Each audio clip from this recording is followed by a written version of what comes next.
Okay तो नमस्ते आदाब सत श्री अकाल। मैं हूं सीए संकल्प कांस्टिया। स्वागत है आपका इस नए सेशन में। क्या बोलता है पब्लिक? कुछ नया सीखने को तैयार है? Then let the game begin. चलो गाइस, सो स्टार्ट कर रहे हैं अपन लोग फेज 3 का एक नया चैप्टर जिसका नाम है एडवांस्ड कैपिटल बजटिंग। और मैं आपको बताऊं क्या, न्यू सिलेबस में ये नया इंट्रोडक्शन है।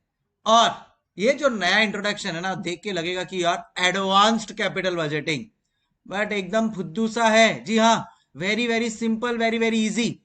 लास्ट वीक मैंने कंप्लीट किया capital budgeting at CA intermediate FM level, तो वो मैंने पढ़ाया है उनको, ठीक है। और अब मैं पढ़ा रहा हूं से CA final advanced capital budgeting decisions. Let me tell you, उनका लेवल, इंटर वालों का level is much better than अपना लेवल। जी हाँ, अब मैं तो दोनों पढ़ा चुका हूं तो मुझे पता है। सो बी हैप्पी गाइस। थोड़ा सा इसमें देखने में एडवांस्ड लग सकता है कि ओ कुछ हाई फाई होगा, but when I am here, not to fear at all. बहुत इजीली हो जाएगा। जितने भी मार्क्स का ये एग्जाम में आएगा उतने मार्क्स समझ लो आप आपके पॉकेट में गए। फुल फुल मार्क्स मिलने ही वाले हैं। बहुत अच्छा चैप्टर है and I think let's start on that note guys. क्या बोलते हो?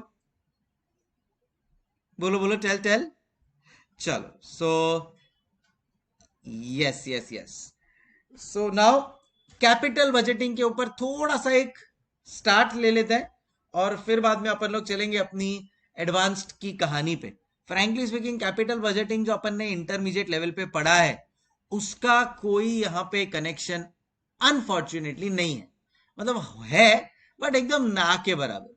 बट मैं क्या चाहता हूं कि उतना भी अपन लोग इंटर के कैपिटल बजटिंग को डिस्कार्ड ना कर दे, थोड़ा अपन लोग अपने लेवल पे रखे और फिर अपन लोग इसके एडवांस लेवल पे जाए। बाकी में अगर आपको वो कुछ इंटर लेवल का ना पढ़ाओ, सीधा फाइनल लेवल का भी स्टार्ट करूँ ना, तो परवाह नहीं, तो भी आप लोग समझ जाओगे रे, पूरा पूरा समझ जाओगे। और इसमें है ना थोड़ा कनेक्शन कैपिटल बजटिंग में, ये एडवांस्ड वाले कैपिटल बजटिंग में कनेक्शन है थोड़ा बहुत पोर्टफोलियो मैनेजमेंट का। अब पोर्टफोलियो मैनेजमेंट में तो तुम चैंपियन हो, ठीक है। तो अब वहां पे चैंपियन हो और ये उससे कनेक्टेड है, तो यहाँ पे भी चैंपियन बनने ही वाले हो देर सवेर। सो let's start on that note guys. This chapter very important, will come in the exam for around 8 marks is what my prediction goes. So चलो चलते हैं, स्टार्ट करते हैं। अब सबसे पहले समझने की कोशिश करते हैं कि कैपिटल बजटिंग क्या होता है। बोलो, व्हाट इज कैपिटल बजटिंग? जो थोड़ा बहुत तुम लोग ने पढ़ा है, पढ़ा ही होगा आई एम श्योर, तो उससे आपको क्या लगता है व्हाट इज कैपिटल बजटिंग? ठीक है, कहना इससे एक बहुत बड़ा प्रोजेक्ट है, उसको इवेल्युएट करना। एकदम सिंपल मेरे को लैंग्वेज चाहिए तुम लोग का। मुझे कोई एकदम हाई फाई लैंग्वेज नहीं चाहिए, ना मुझे आता है ना मुझे पढ़ाना है वैसा। I just want to keep it as simple as I can. Inter level पे तो हम लोग ने बहुत सारी चीजें पढ़ी थी, इसमें बहुत लिमिटेड है। सो थैंकफुली टेंशन का बात नहीं है। ये देखो सीधा present value of cash inflows. यार इतना भी डायरेक्ट मत हो जाओ कि सीधा मीनिंग में ही तुम फॉर्मूला यूज करना चालू कर दो। पहले बताओ तो सही कैपिटल बजटिंग होता क्या है बेटा, फिर मैं आपको, या चलो मैं ही बता देता हूं। ठीक है, 2 मिनट देता हूं आपको।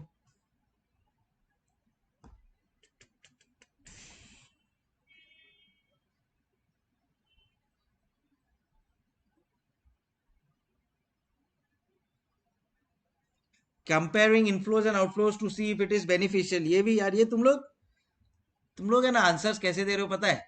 एक ऐसे आंसर्स दे रहे हो मेरे को जैसे कि तुम लोग का कोई यहाँ पे एग्जाम चालू है। अरे जनरल बात बताओ ना। कोई बच्चा आएगा तुम्हारे पास, कोई बच्चा आके पूछेगा बेटा कैपिटल बजटिंग क्या होता है, तो उसको ये सब बोलोगे comparing cash inflows with cash outflows? No. ये देखो, ये लिख रहा है बिजनेस में फंड्स का प्रॉपर एलोकेशन। नहीं बेटा, उसको तो capital structure and cost of capital बोलते हैं। बिजनेस में फंड्स के प्रॉपर एलोकेशन को वो सब बोलेंगे।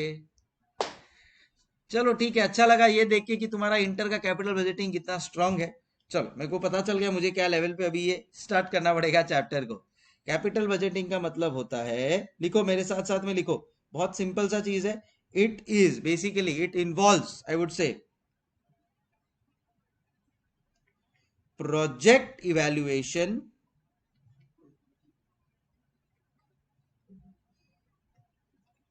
on the basis of cash flows. On the basis of cash flows.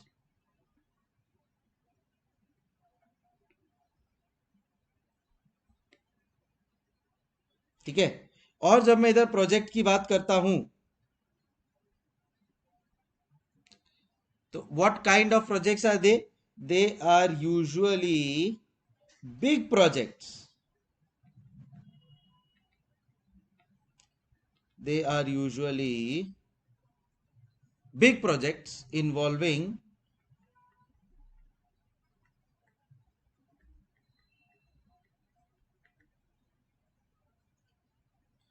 time frame of more than 1 to 2 years, more than that, है ना। प्रोजेक्ट को इवेल्युएट करना वेदर इट इज बेनिफिशियल और not, yes, on the basis of cash flows. किस basis पे? Cash flows की basis पे।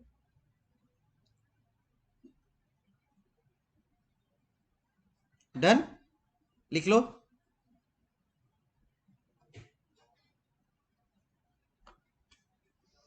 चल, अब इसमें बहुत सारे मेथड्स होते हैं जिससे अपन लोग कैश फ्लो को इवेल्युएट करते हैं। पहला मेथड मैं आप लोगों को बताने वाला हूं and that is the most you can say used method, जिसको बोलते हैं अपन लोग NPV method, net present value method. So methods to evaluate capital budgeting project,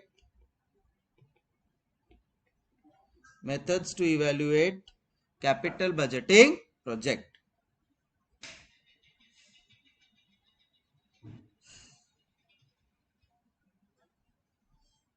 ठीक है ना। अब इसमें मेथड्स बहुत सारे हैं।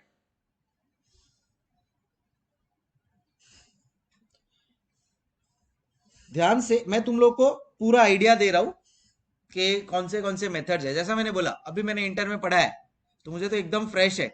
तो कुछ चीजें इंटर की, कुछ चीजें फाइनल की है। सो इंटर की कौन सी चीजें होती है यहाँ पे? एक होता है नॉन डिस्काउंटिंग मेथड्स, जो तुम लोग पढ़ चुके हो। नॉन डिस्काउंटिंग मेथड्स, सो ये यहां पे आ जाएगा। ये पूरा पार्ट है सीए इंटर का। इसमें आ जाएगा पे बैक पीरियड,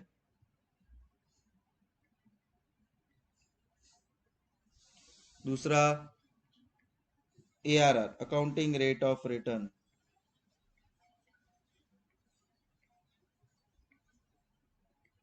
फिर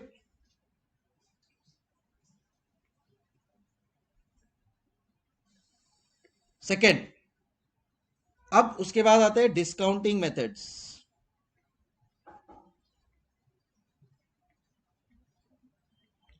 अब आते हैं डिस्काउंटिंग मेथड्स। अब ये तो पूरा का पूरा सीए इंटर का पार्ट है, तो ये तो अभी तुम लोग को है ही नहीं। ठीक है। डिस्काउंटिंग मेथड्स में क्या क्या आता है? ये आता है डिस्काउंटेड पे बैक, जो अपने को नहीं करना है। क्रॉस, मेरा पर्सनल फेवरेट, आपका भी फेवरेट होगा, नेट प्रेजेंट वैल्यू। सर ये वाला करना है क्या? हाँ, ये वाला मतलब है नहीं बहुत ज्यादा, बट एटलीस्ट ये तो करें, वरना तो ऐसा फील ही नहीं आएगा कि कैपिटल बजटिंग किया। फिर बाद में है प्रॉफिटेबिलिटी इंडेक्स, ये वाला भी करेंगे। थोड़ा सा एक सम में खाली आई थिंक यूज होगा तो होगा। और फिर है आईआरआर। आईआरआर भी है नहीं, बट अपन लोग ने आईआरआर कहीं ना कहीं यूज होते रहेगा, तो I think it's pretty manageable. And then last, जो प्योरली तुम लोग को आया है फाइनल लेवल पे, that is basically your techniques of risk analysis. Main जो अब सीए फाइनल का पार्ट है, जिसके ऊपर एग्जाम में क्वेश्चन आने वाले हैं। तो देखो मैं क्या करवाने वाला हूं, तुम लोग को फिर भी आए के ना आए, मैं तुम लोग को नेट प्रेजेंट वैल्यू करवाने ही वाला हूं। आए का ना आए, मैं तुम लोग को प्रॉफिटेबिलिटी इंडेक्स करवाने ही वाला हूं, मैं तुम लोग को प्रॉफिटेबिलिटी इंडेक्स करवाने ही वाला हूं 101%। बट मेन सीए फाइनल में तुम लोग को क्या पढ़ना है, that is basically called as techniques of risk analysis. जी हाँ,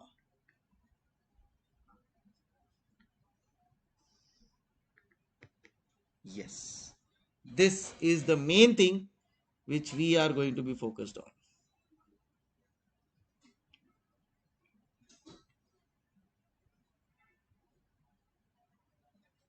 ठीक है सर, ये चैप्टर से कितने मार्क्स का आएगा, 8 मार्क्स, अप्रॉक्स 8 मार्क्स का। ऑलराइट गाइस, चल प्लीज ये चार्ट बना लो। सो मेन अपने को पढ़ना क्या है, this is what we have to study. फटाफट ये चार्ट बना लो, जो ग्रीन एंड ब्लू में है वो अपन लोग एक टच बेस ले लेंगे और फिर टेक्निक्स ऑफ रिस्क एनालिसिस के ऊपर जाएंगे। फटाफट बना लो।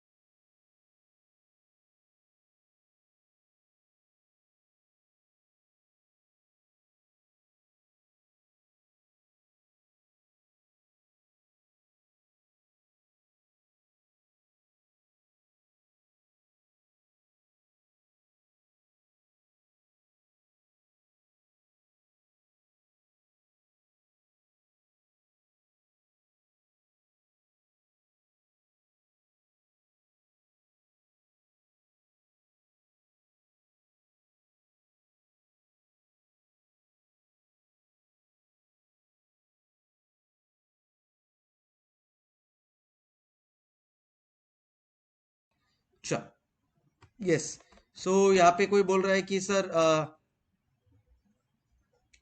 आईसीआई की वेबसाइट पे चैप्टर वाइज वेटेज है न्यू सिलेबस का। If you are asking me, let me tell you, yes है। Can we rely on that, absolutely not. Last time भी जब न्यू सिलेबस आया था ना, तो इंस्टीट्यूट ने अपना वेटेज दिया था सिलेबस का, 2 अटेम्प्ट तक लगा, फॉलो होगा फॉलो होगा, 8 अटेम्प्ट हो गया उस न्यू सिलेबस का, एक बार भी वो वेटेज फॉलो नहीं हुआ कोई भी सब्जेक्ट में। सो वो आईसीआई है, वो कुछ भी कर सकता है। So we have to be prepared for everything, simple. And at this level, ठीक है, फाइनल लेवल, मुझे लगता भी नहीं है कि कोई वेटेज का बहुत ज्यादा इंपॉर्टेंस होता है या होना भी चाहिए। सब करके जाओ, जो आया उस हिसाब से अटेम्प्ट करो यार, सिंपल सी बात है ना। चल, so on that note we will move on. अब जो मेरे को चीजें करानी है यहाँ, मुझे करवानी है 3 चीजें, थिंग्स टू बी डन। सबसे पहला उसमें मैं करवाने वाला हूं एनपीवी, जिसको अपन बोलते हैं net present value. Net present value, ये वर्ड नेट क्यों यूज किया है, ठीक है ना, इसको प्रॉपरली डिकोड करते हैं। देखो बहुत इन डेप्थ भी नहीं जाऊंगा मैं, एक तो मैं तुम लोग को टाइम वैल्यू ऑफ मनी पढ़ा चुका हूं, टाइम वैल्यू ऑफ मनी का मेरा ओपन लेक्चर भी है, तो तुम लोग कभी भी चाहो ओपन लेक्चर देख सकते हो, यूट्यूब पे मैंने उसका वीडियो डाला हुआ है, तो उससे तुम लोग को प्रेजेंट वैल्यू और वो सब का आइडिया तो आते ही रहेगा। ठीक है, अब मैं बता रहा हूं तुम लोगों को कि नेट वर्ड यूज क्यों किया है। नेट वर्ड इसके लिए यूज किया है बिकॉज जब अपन लोग ये कैलकुलेशन करते हैं, so what we do is we have a inflow जिसको अपन लोग माइनस करते हैं आउटफ्लो के साथ, तब जाके अपने को मिलता है रिजल्ट कि भाई क्या आया है, जिसको अपन लोग ने नाम दिया है एनपीवी, नेट प्रेजेंट वैल्यू। अब ये जो नेट वर्ड है, इसके आगे लगा है वर्ड प्रेजेंट। प्रेजेंट क्यों लगा है, because we want everything in present value terms, we want everything in present value terms.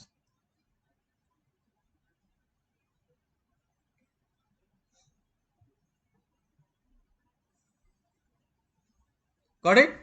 So present value terms क्या होता है, टाइम वैल्यू ऑफ मनी में अपन लोग अच्छी तरह से कर चुके हैं. Can I say we know what is present value. So आज अब क्या होता है, देखो प्रॉब्लम इस कैपिटल बजटिंग प्रोजेक्ट को इवेल्युएट करने में. मैं अगर आपको बोलता हूं, चलो अभी तुम लोग के साथ ही मैं ये गेम खेलता हूं, देखते हैं तुम लोग का क्या आंसर होता है. सपोज मैं तुम्हारे को बोलता हूं कि सुनना, सुनना, तू मुझे give me ₹1 lakh today, I will give you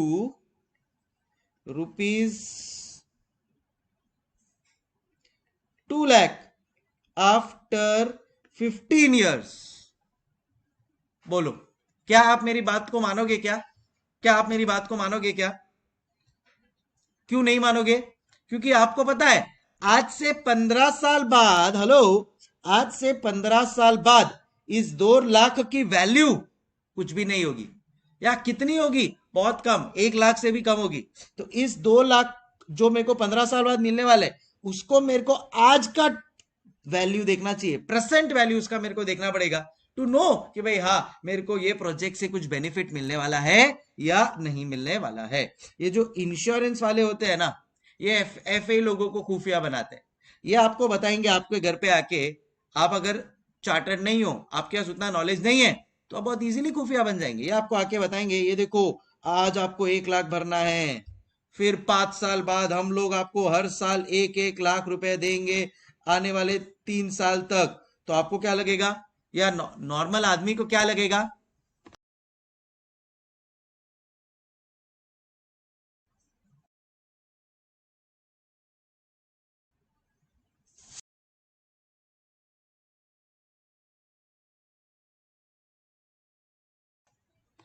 तो वो आपको बोलेंगे 3 लाख रुपए हम आपको देंगे 15 साल बाद. अरे मेरे भाई, 15 साल बाद तू जब मुझे 3 लाख रुपए देगा, तब इसका वैल्यू अगर मैं आज प्रेजेंट वैल्यू टर्म्स में निकालू, तो मालूम पड़ता है यार कुछ भी नहीं है, चना कुरमुरा है, 5% रिटर्न भी नहीं है. So that is where it becomes very important कि कोई भी प्रोजेक्ट जो 1 साल से ज्यादा हो, उसको अपने को प्रेजेंट वैल्यू टर्म्स में लेकर आने का और चेक करने का. और एनपीवी का काम वही है, वो चेक करता है कि बॉस आज के टर्म्स में, भाई मेरा आउटफ्लो है ना, क्या हो जाता है पता है, आज का आज ही चले जाता है. इनफ्लो मेरे को over a period of time मिलता था, ये 1 साल का, ये दूसरे साल का, ये तीसरे साल का, वैसा ऐसा करके. अब ये अगर मैं देखते जाऊंगा ना, तो over a period of time इसको मैं डिस्काउंटिंग करता हूँ. डिस्काउंटिंग का मतलब, कंपाउंडिंग का मतलब सब समझता है तुम लोग को. टाइम वैल्यू ऑफ मनी देख लेना वापस से, अगर नहीं याद है तो open video on YouTube available. So अब उसको मैं जब मैं प्रेजेंट वैल्यू पे लेकर आऊंगा, at that point in time मुझे पता चलेगा रियल में कि मैं आज के टर्म्स में कितना कमा रहा हूं और कितना परसेंटेज मेरे को रिटर्न मिल रहा है, क्योंकि मैं उसी परसेंटेज के ऊपर अपने प्रोजेक्ट को डिस्काउंट करूंगा जितना मुझे रिटर्न चाहिए.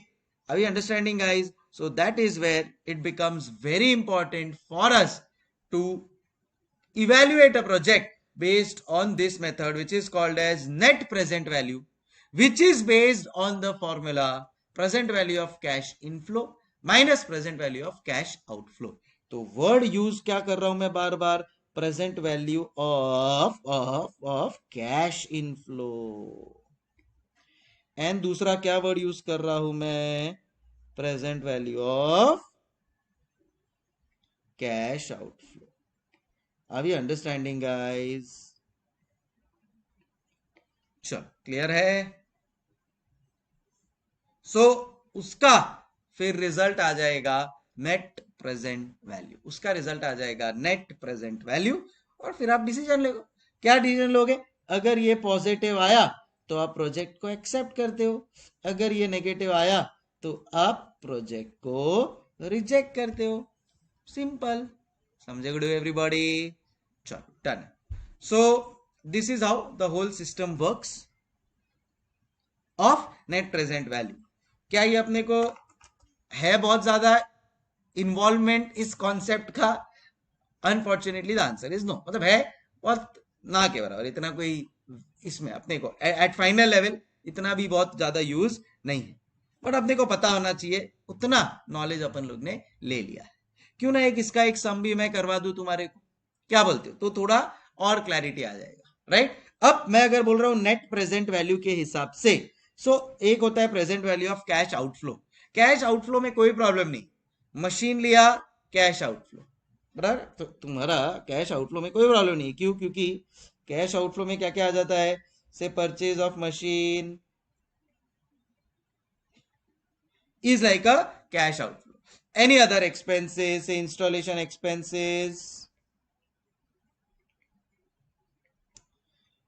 is a cash outflow. तो ये सारी चीजें जो है ना, ये सारी की सारी चीजें becomes a part of cash outflow.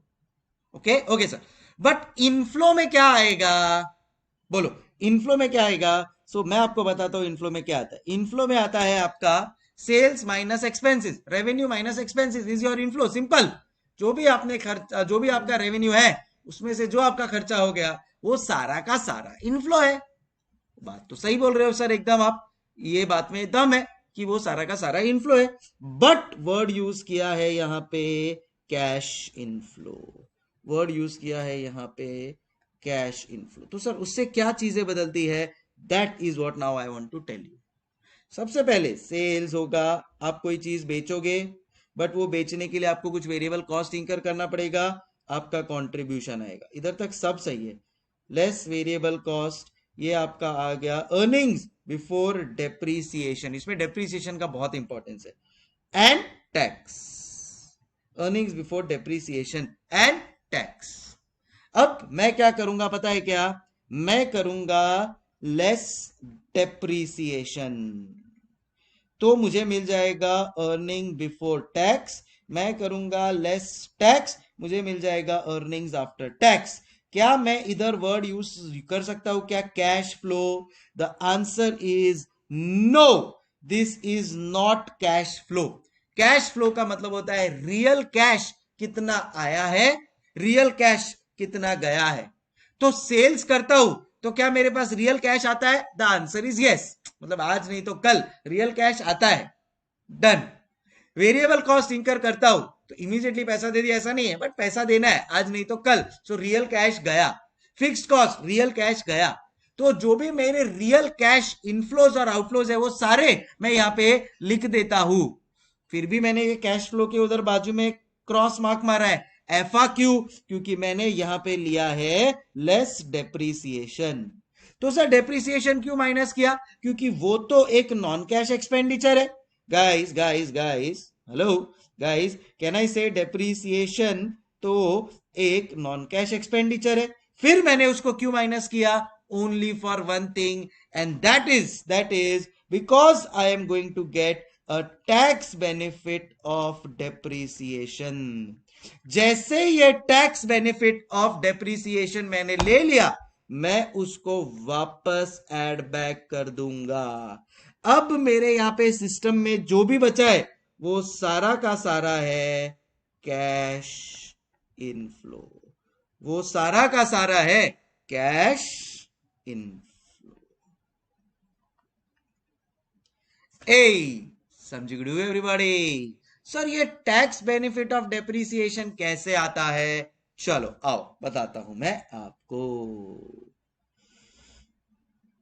इसको समझाऊंगा मैं by using to profit and loss account.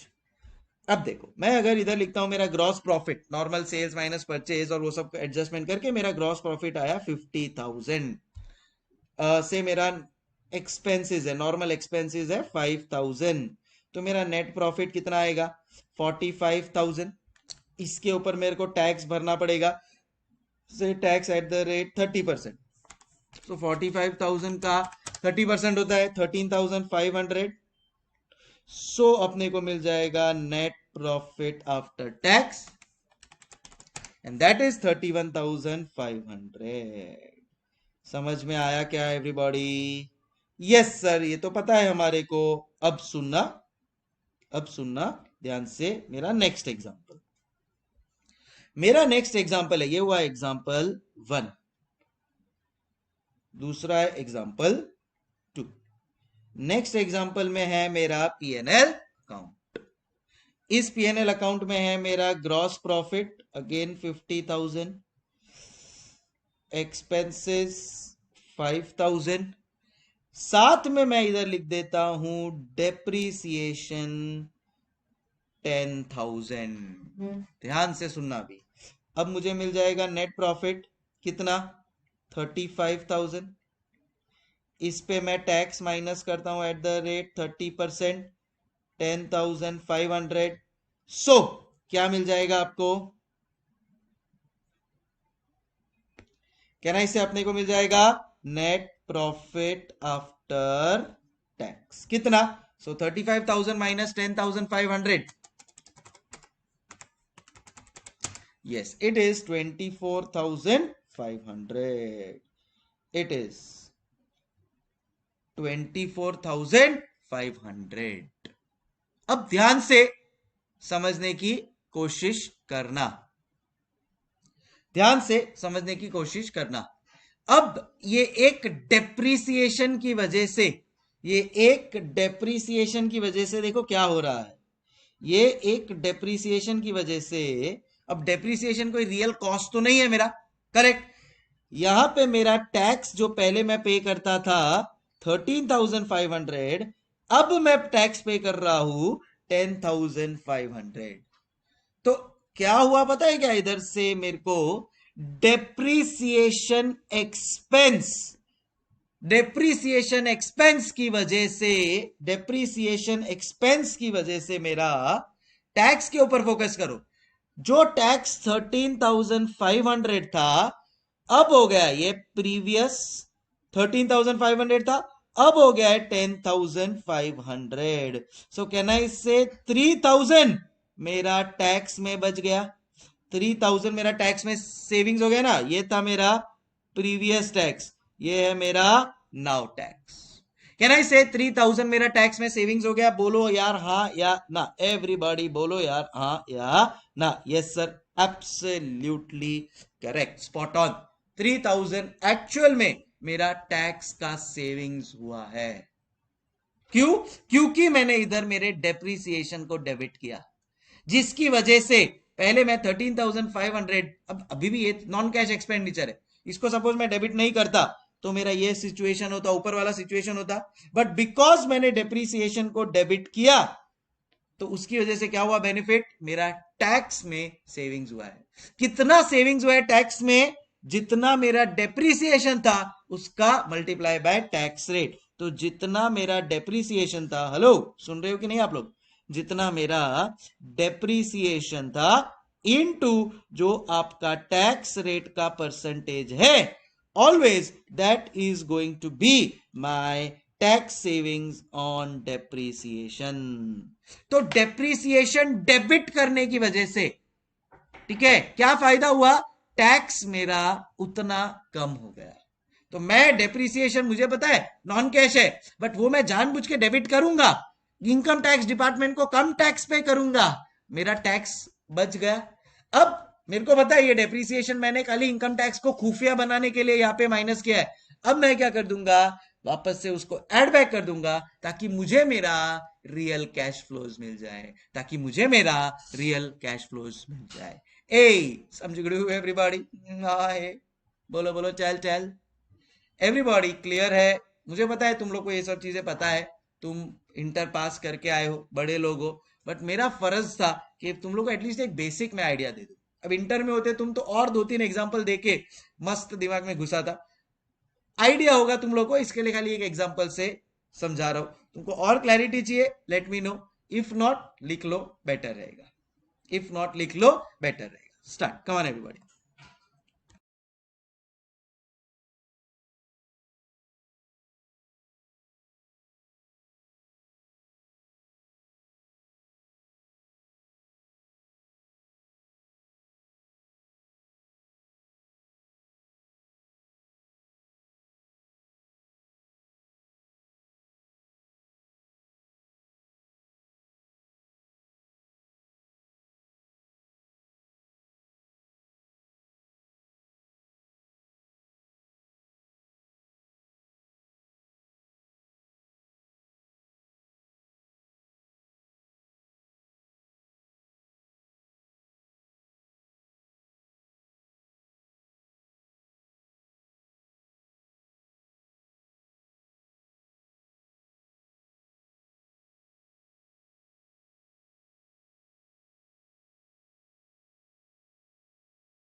हाँ भैया, डन। चलो, इसी के साथ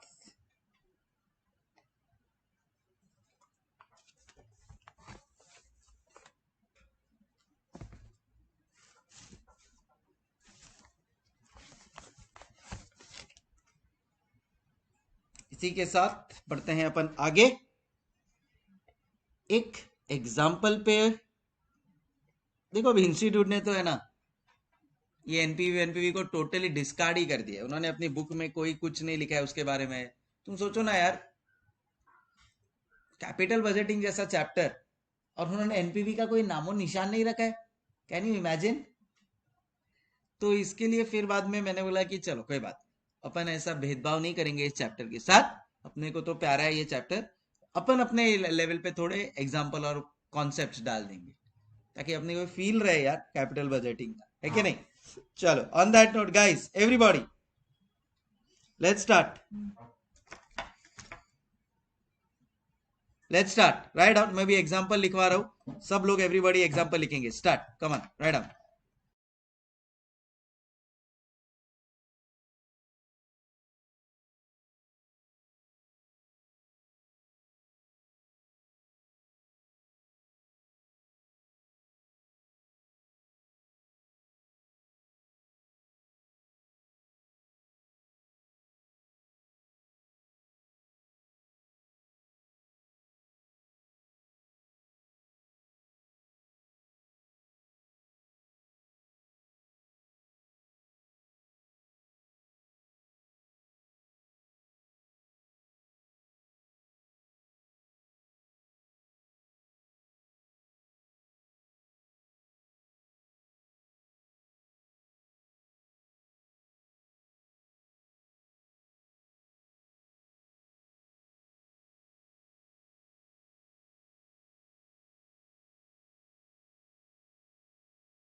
चलो टाइम इज अप। किया तुम लोग ने ट्राई, आया तुम लोग का कैश फ्लोस, और आया तो बताओ क्या क्या आया है। वेरी गुड, जैन साहब ने बहुत दिनों बाद एंट्री ली है, बड़ा अच्छा लग रहा है उनके जवाब देखकर। सो अपन लोग फाइंड आउट करते हैं नेट प्रेजेंट वैल्यू। उसके लिए अपने को चाहिए कैश फ्लोज। देखो कभी भी याद रखना, net present value is present value of cash inflows minus present value of cash outflows. बराबर है? अच्छा, present value of cash outflows कभी भी याद रखना, कैश आउटफ्लोज का मच होता ही नहीं है, इतना सिंपल होता है। दे दिया है, देखो purchase of new machine 1 lakh, ले माइनस कर दिया हमने 1 लाख, माइनस कर दिया हमने 1 लाख। अब मेन क्या है बाबूजी, मेन क्या है? Present value of cash inflows, working note 1। इससे अपने को मिल जाएगा net present value, net present value.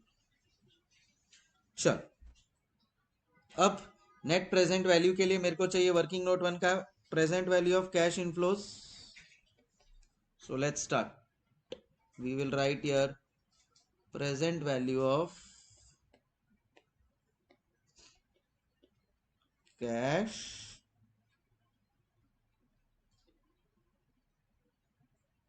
inflows। ठीक है, चलो बोलो क्या क्या आएगा यहाँ पे। year 1 2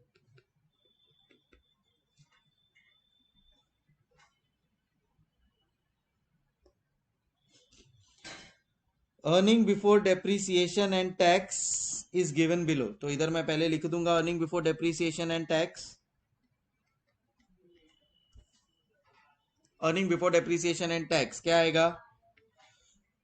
चार चीजें हैं यहाँ पे मेरे पास, देखो 45,000 आया, 30,000, 25,000, 35,000। सो वो अपन लोग पहले लिख लेंगे भाई। तो earning before depreciation and tax जो अपने को दिया हुआ है क्वेश्चन में, अगेन ना मैं भी ये जो लिखवा रहा हूं it is not a part of your syllabus at all, but एक थोड़ा बोलते ना किक स्टार्ट तो चाहिए ना अपने को यार, तो ये किक स्टार्ट है अपने लिए। 25,000 एंड 35,000, इसमें से अपन लोग माइनस करेंगे गाइस। क्या माइनस करने वाले हैं अपन लोग? Correct, less depreciation, because this is earning before depreciation. तो डेप्रीसिएशन को अपन लोग माइनस कर देंगे, तो अपने को मिल जाएगा अर्निंग्स बिफोर टैक्स, फिर अपन माइनस कर देंगे टैक्स। अच्छा, टैक्स का परसेंटेज क्या है? 20%। सो इधर माइनस कर देंगे टैक्स एट द रेट 20%। तो अपने को क्या मिल जाएगा? Earnings after tax. फिर क्या ये मेरा कैश फ्लो हुआ? नहीं, क्योंकि इसमें डेप्रीसिएशन माइनस किया हुआ है, जबकि depreciation is a non cash expenditure. पर हमने लिया क्यों है? खाली उसको उसका टैक्स बेनिफिट दिलवाने के लिए। तो अब उसका टैक्स बेनिफिट दिलवा दिया, अब ऐड कर देंगे डेप्रीसिएशन। तो मुझे क्या मिल जाएगा? Cash inflow. मुझे क्या मिल जाएगा? Cash inflow. समझ में आया एवरीबॉडी? बोलो बोलो, चाल चाओ। डन।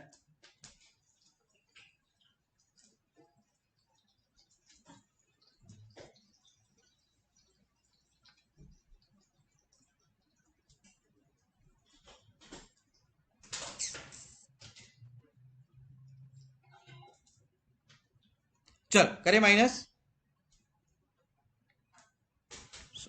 चल डेप्रीसिएशन कितना दिया है देखो। अभी डेप्रीसिएशन अपने को फाइंड करना पड़ेगा। एसएलएम मेथड है, लाइफ 4 इयर्स है। तुम लोग को दिखा ये दो चीज, बस यही दो चीज मेन डिटरमाइनिंग फैक्टर है। एसएलएम मेथड है, लाइफ 4 इयर्स है। एसएलएम मेथड है, लाइफ 4 इयर्स है।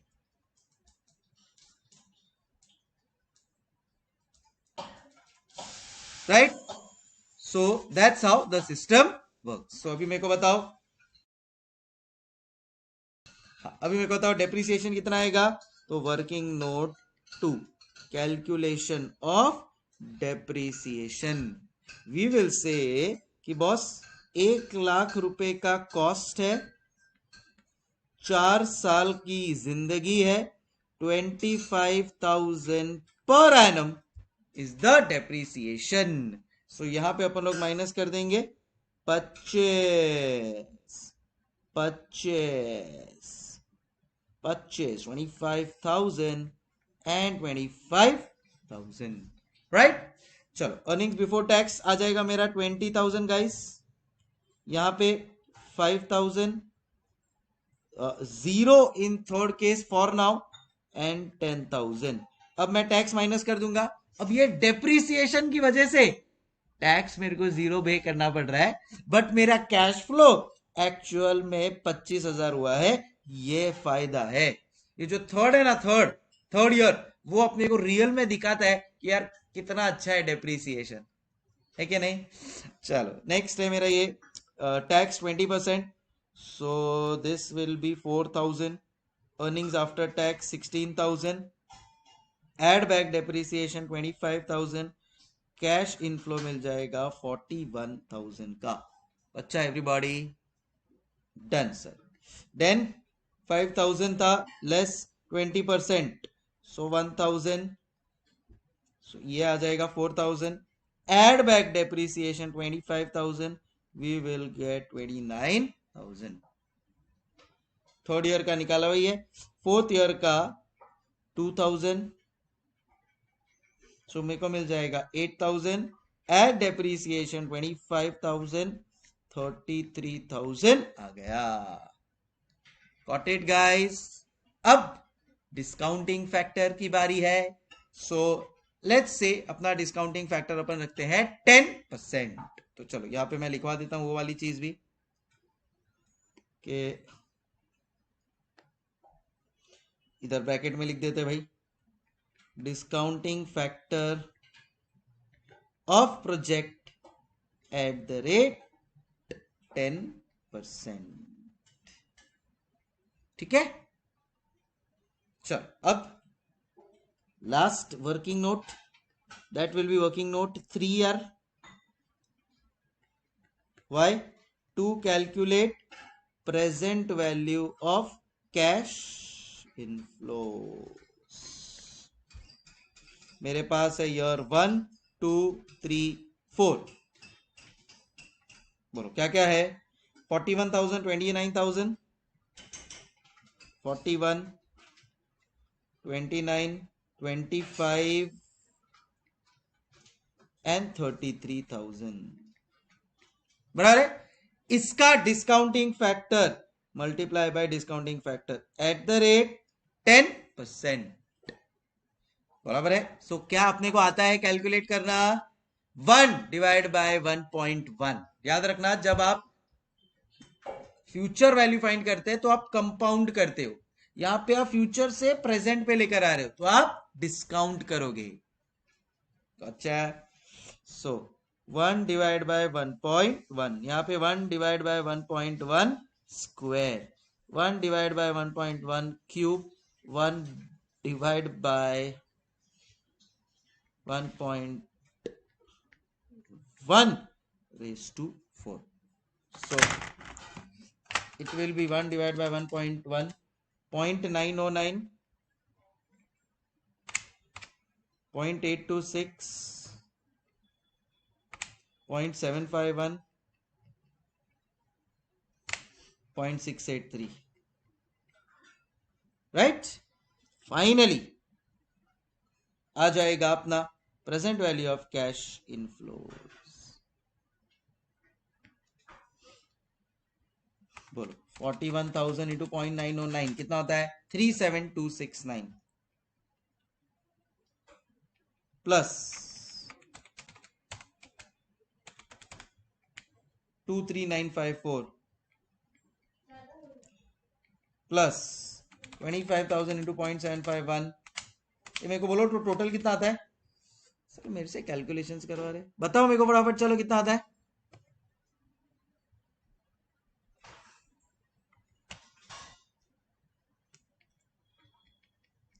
बोलो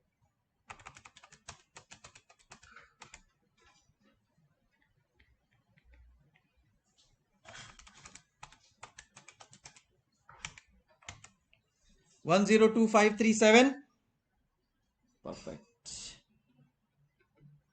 सोचो, जस्ट जस्ट जस्ट मुझे मेरा नेट प्रेजेंट वैल्यू मिला है, मतलब जस्ट मेरा 10% जो मेरा कट ऑफ रेट है उससे जस्ट मेरे को थोड़ा ज्यादा है, तो मैं बोलूंगा चलो एक्सेप्ट कर ले, कट ऑफ रेट से तो मैं ज्यादा जा रहा हूं। कट ऑफ रेट मतलब है इतना कॉस्ट ऑफ कैपिटल है, इतना तो मेरे को मिलना ही चाहिए।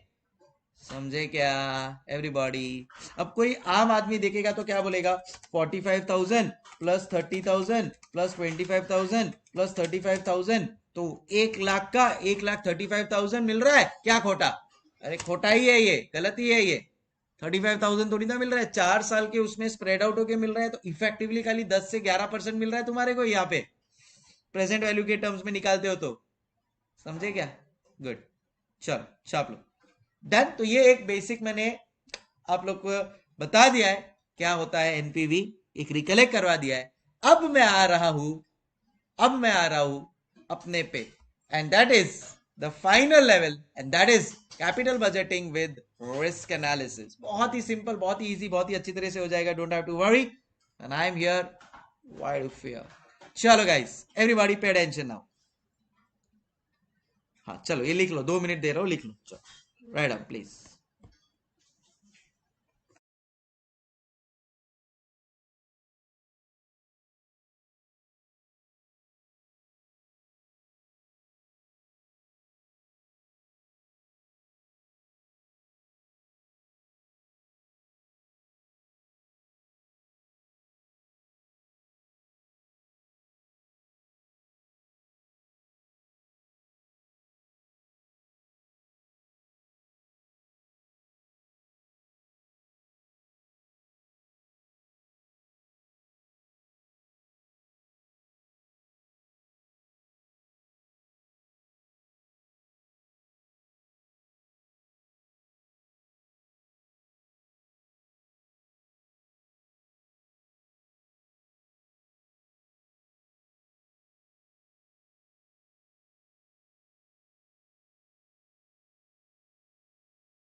चलो done guys, so I think okay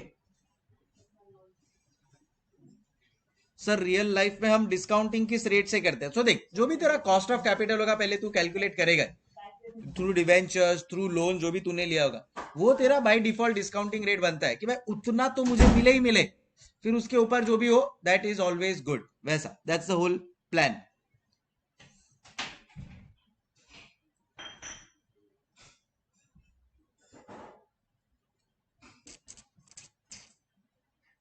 चलो एनीवेज मूविंग ऑन। अब मैंने जैसा आपको बोला कि मैं लेके चल रहा हूं आपको रियल, अब आपका समझ लो सीए फाइनल स्टार्ट हो रहा है, ठीक है? अब तक खाली अपना एक टाइम पास था कि अपन लोग कर रहे थे, अब अपन लोग आ रहे हैं capital budgeting using risk analysis. So we are now going to start this capital budgeting using risk analysis, capital budgeting using risk analysis। चलो अब इसमें देर आर वेरियस थिंग्स, और हर एक कॉन्सेप्ट के ऊपर एक एग्जाम्पल है। कितने कॉन्सेप्ट है मैं आपको बताता हूं। पहला कॉन्सेप्ट है जिसको अपन बोलेंगे स्टैटिस्टिकल टेक्निक। ये पूरा मैंने आप लोगों के लिए एकदम सिस्टमैटिकली बनाया हुआ है, काफी हेल्पफुल होगा आप लोगों को। स्टैटिस्टिकल टेक्निक, ठीक है। अभी मैं जो नोट लिखवा रहा हूं एकदम परफेक्टली लिख के देना। चलो, मेरे अगर मुझे अच्छा लगा मेरे टेलीग्राम चैनल पे मैं पुट अप करूंगा with your name. Statistical technique में 3 पार्ट है। हमारे स्टैटिस्टिकल टेक्निक में 3 पार्ट है। पहला पार्ट है based on probability, based on probability.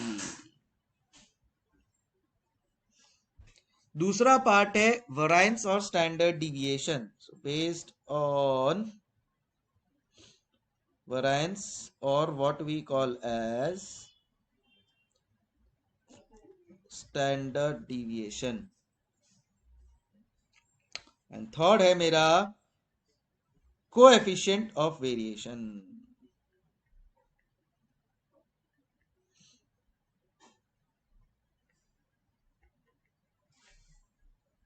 ठीक है, डन। फिर चलते हैं अपन लोग सेकेंड पार्ट के ऊपर। फिर चलते हैं अपन लोग सेकेंड पार्ट के ऊपर। मैं क्या करने वाला हूं, अब मैं से प्रोबेबिलिटी आप लोग को जब पढ़ाऊंगा तो प्रोबेबिलिटी का एक एग्जांपल ले लेंगे, प्रोबेबिलिटी टेक्निक डन। फिर मैं इधर आके टिक मार्क कर दूंगा। फिर वेरिएंस का ले लेंगे एक एग्जांपल, टिक मार्क कर देंगे। कोएफिशिएंट ऑफ वेरिएशन का ले लेंगे, टिक मार्क कर देंगे। तो इससे क्या होगा, सारे कॉन्सेप्ट्स आपके with the one example clear हो जाएंगे। और वो एग्जांपल मैं कहां से लेने वाला हूं, आपके मॉड्यूल से ही लेने वाला हूं। सो अपने को टेंशन की बात ही नहीं है, अपना काम भी हो जाएगा। समझ रहे आप। चलो सेकेंड पार्ट। जी हाँ, मॉड्यूल का एक एक क्वेश्चन लिया हुआ है यहाँ पे, आपको टेंशन लेने की जरूरत नहीं है। सेकेंड है मेरा कन्वेंशनल टेक्निक। सेकेंड है मेरा कन्वेंशनल टेक्निक। मेरे को एक्चुअली ये चाहिए था थोड़ा क्या फॉर्मेट बोलूं मैं इसको, लैंडस्केप में करना था, ठीक है। इधर लिखो, रिस्क एडजस्टेड, एंड दूसरा चलो इसको risk adjusted discount rate,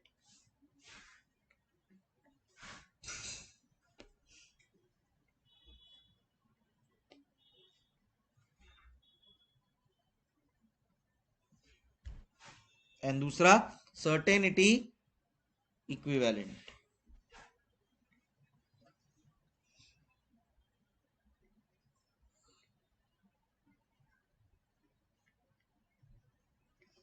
certainty equivalent,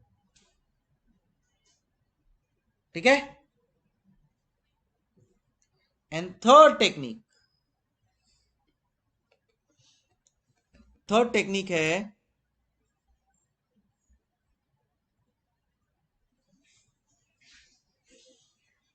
other techniques.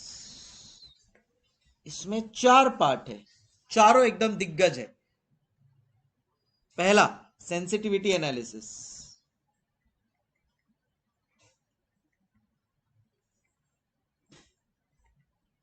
दूसरा scenario analysis,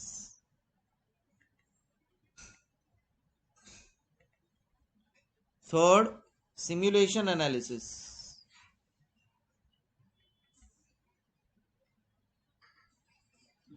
and guys fourth decision tree. Fourth decision tree. चलो प्लीज एवरीवन ये लिख लो। जैसे ये हो जाता है एक बार डन बोलो, फिर मैं आगे बढ़ता हूं। Come on everyone.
चलो डन।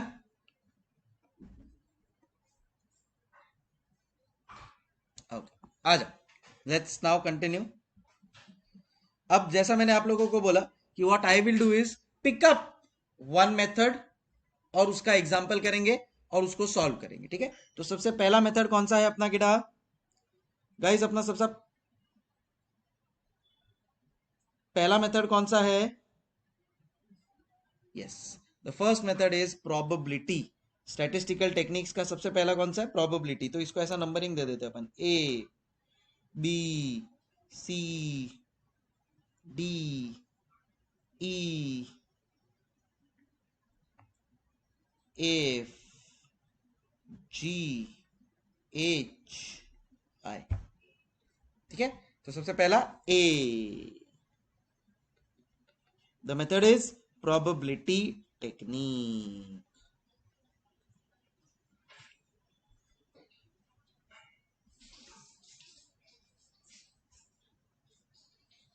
Probability technique.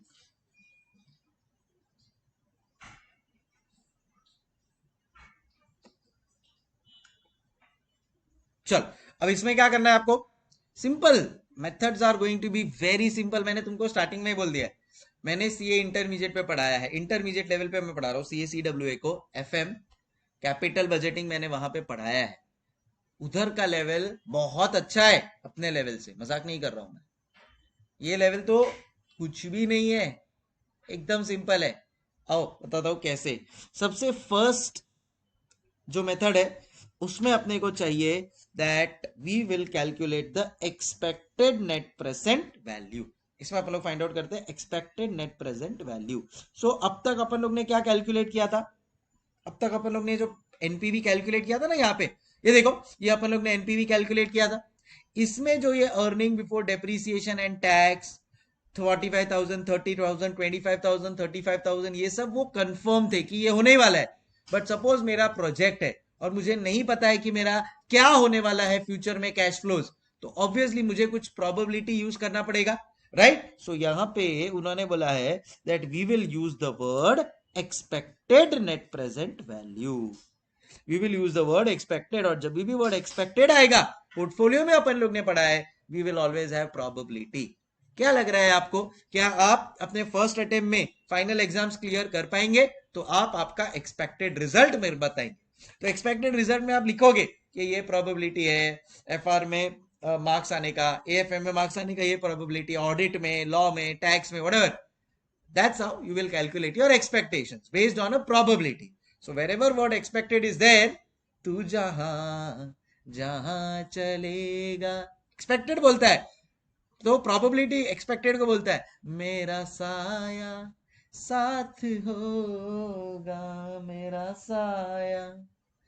समझ रहे हैं, ये एक पुराना गाना है, तुमको नहीं पता होगा, इट्स ओके। चलो आ जाओ। तो expected NPV is equal to, अपने पेरेंट्स को पूछ लेना,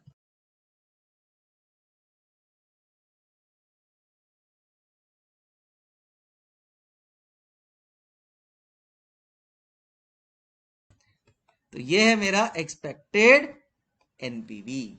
ऑलराइट, नाउ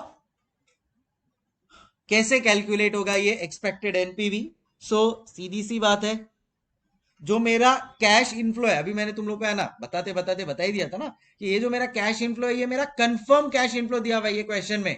बट जब कंफर्म कैश इनफ्लो नहीं है, कैश इनफ्लो प्रोबेबिलिटी के बेसिस पे है, यार मुझे लग रहा है कि 45,000 आएगा, इसका मुझे लग रहा है 20% चांस है, 30,000 होगा, मुझे लग रहा है 30% चांस है। ऐसे करते करते जब आप कैलकुलेट करेंगे ना, so that will give you expected NPV. So उसके लिए आपका present value of cash inflow भी एक्सपेक्टेड होगा बेस्ड ऑन प्रोबेबिलिटी। समझ में आया आपको? So it will start like this, present value of expected cash inflow, present value of expected cash inflow minus as usual present value of cash outflow। अब ये तो एक ही साल का होता है, फर्स्ट ईयर का ही, तो इसका तो कोई इतना लोड नहीं है।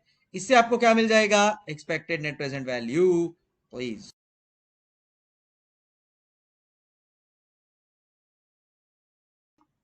हाँ भाई,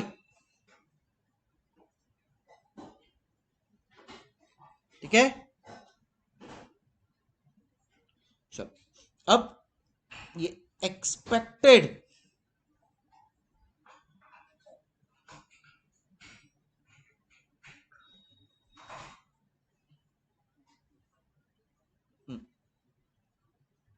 एक्सपेक्टेड कैश फ्लो कैसे फाइंड आउट करते हैं गाइस?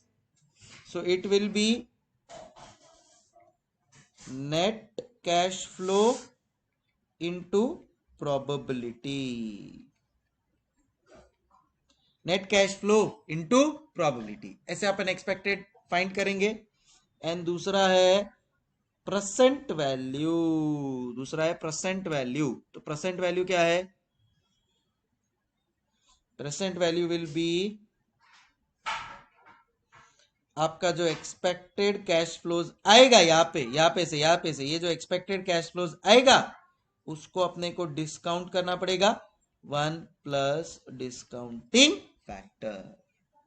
ऐसा देखने में थोड़ा लग रहा है वाह my God so difficult, but जब करोगे तब लगे हाँ तो लप्पू सा है। सो ये अपने को मिल जाएगा expected net present value. All yours, please right it out, come on everybody.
चलो डन एवरीबॉडी, लिख लिया ये। अब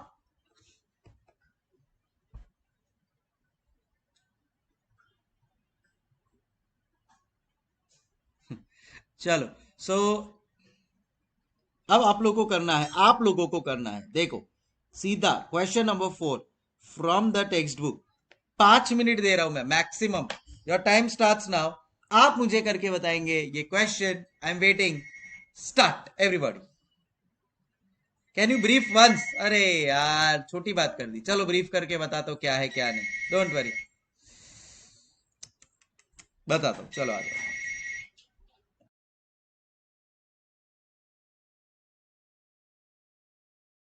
तो देखो, मैंने तुम लोग को आइडिया तो दे दिया था कि क्या होता है ये expected NPV. I think Manisha was not there, log out हो गई थी या व्हाटएवर। वापस से बताता हूँ। अभी जो एक्सपेक्टेड कैश फ्लोज दिया हुआ है, अभी जो कैश फ्लोज दिया हुआ है ना, ये कंफर्म कैश फ्लोज है। ठीक है, प्रोबेबिलिटी वाले टेक्निक में एक्सपेक्टेड कैश फ्लोज देता है वो। तो एक्सपेक्टेड कैश फ्लोज देगा वो, तो पहले अपने को उस जो कैश फ्लो दिया है उसको प्रोबेबिलिटी से मल्टीप्लाई करना पड़ेगा। आई मीन जो कैश फ्लोज देगा वो प्रोबेबिलिटी के बेसिस पे होगा। तो मुझे प्रेजेंट, वापस से बोलता हूँ, जो मुझे कैश फ्लोज दिया होगा वो कंफर्म कैश फ्लोज नहीं होगा, तो एक प्रोबेबिलिटी लगाएगा। तो जब cash flows with some probability आता है तो बन जाता है एक्सपेक्टेड कैश फ्लो। इस एक्सपेक्टेड कैश फ्लो को जब मैं प्रेजेंट वैल्यू पे लेकर आता हूं, it is called as present value of expected cash flow. उसमें से जब मैं कैश आउटफ्लो को माइनस करता हूं, एक्सपेक्टेड एनपीवी आ जाता है। सिंपल है रे। चलो आ जाओ, सॉल्व करवाता हूं तुम लोग को।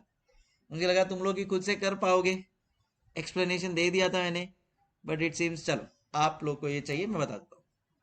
सर ये तो देख के ही सॉल्व हो गया, एग्जैक्टली exactly। वही बोल रहा हूँ, पूरा चैप्टर ही ऐसा है। चल स्टार्ट करते हैं फटाफट यार, कंप्लीट करते हैं। ईयर 1 कैश फ्लोज दिया हुआ है मेरे को 4। ये है सम एकदम सिंपल, बस फुकट के टाइम कंज्यूमिंग है यार, इसलिए इरिटेशन होता है। टाइम कंज्यूमिंग है, बहुत टाइम कंज्यूमिंग है। चलो ठीक है ना, तुम लोग करना, बट मैं एक सिस्टम बता देता हूँ तुम्हारे को।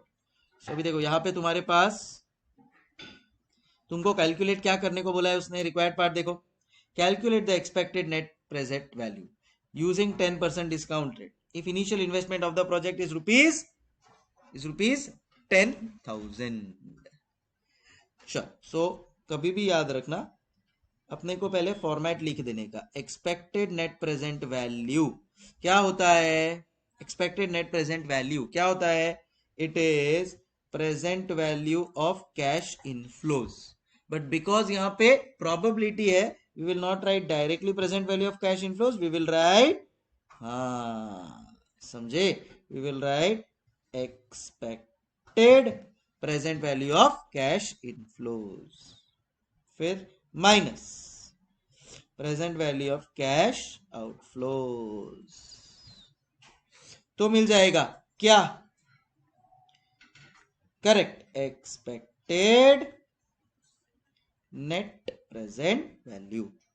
Expect present value of cash outflow दिया है, उसमें कोई एक्सपेक्टेशन नहीं है, वो हमारे को पता है 10,000 का हमारे को मशीनरी खरीदना पड़ेगा, वो हमने लिख दिया। अब खाली एक चीज बचती है, expected present value of cash inflow. कैसे फाइंड आउट करेंगे? तो आ जाओ, कैश इनफ्लो और उसका प्रोबेबिलिटी। सो ईयर 1 कैश इनफ्लो और उसका प्रोबेबिलिटी। कैश फ्लो कितना है? Cash flow 2,000, 4,000, 6,000, 8,000।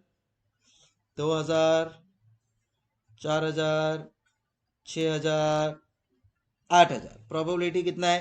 0.1, 0.2, 0.3, 0.4, 0.1, 0.2, 0.3, 0.4।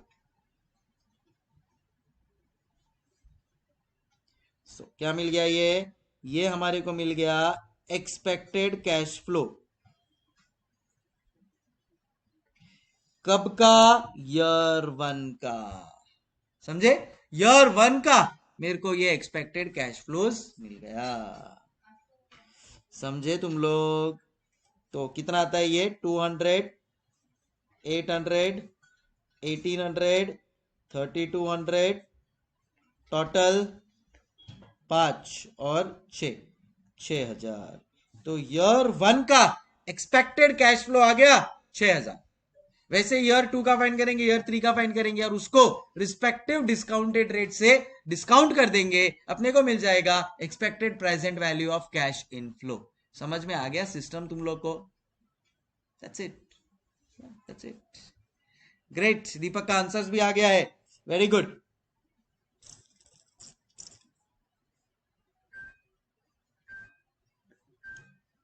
Year 2 and year 3 same way में आपको कैलकुलेट करना है। सीधी सी बात है, डोंट एक्सपेक्ट मी के भाई ये कैलकुलेटिव पार्ट पे मैं इतना टाइम डालूंगा मेरा खुद का। तो 4800, 4200, thank you Deepak, I will rely on you. 4800 and 4200। अब इसको डिस्काउंट करना पड़ेगा। हेलो, ध्यान रखना, इसको डिस्काउंट करना पड़ेगा। हाँ, वो चीज भूलना मत। सो जब आप इसको डिस्काउंट करोगे तो आपको मिल जाएगा expected present value of cash inflow.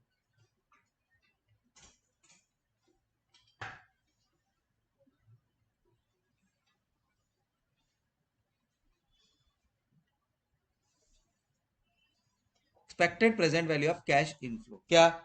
6000 divide by, can I से डिस्काउंटेड रेट 10% है 1.1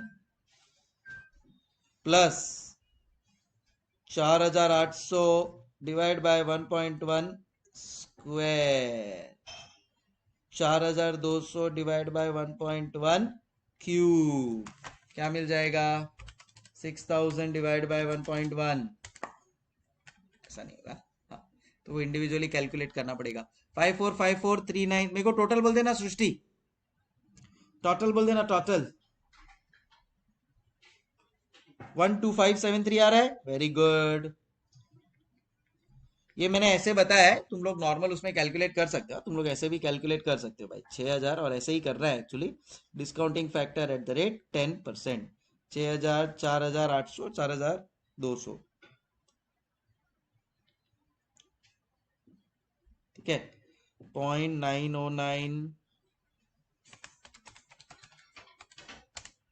0.826, 0.751, and then finally present value, expected present value of cash inflow मिल जाएगा। समझे? Got it. 12574, 12574, expected net present value 2574। Hey, समझ गए एवरीबॉडी? All yours. 2 मिनट दे रहा हूं, देख लो, कुछ डाउट हो पूछ लो, if not we will move on. Please please everybody.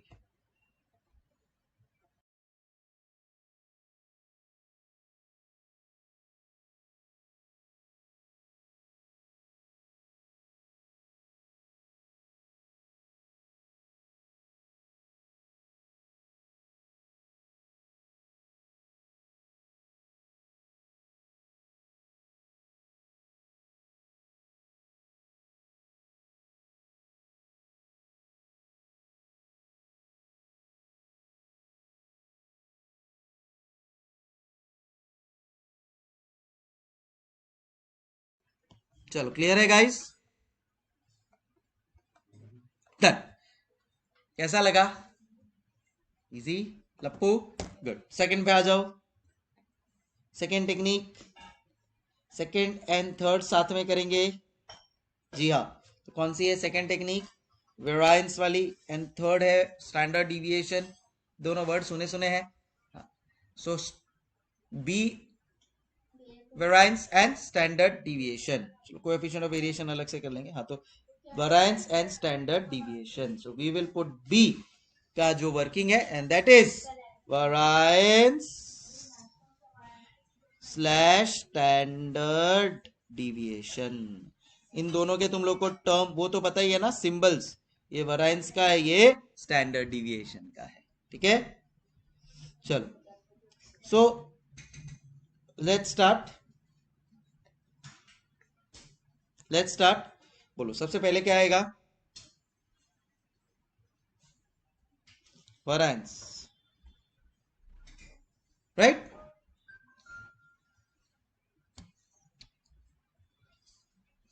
Right. Tell me, क्या आएगा वेरायंस में? Any idea? क्या करते थे अपन, याद है?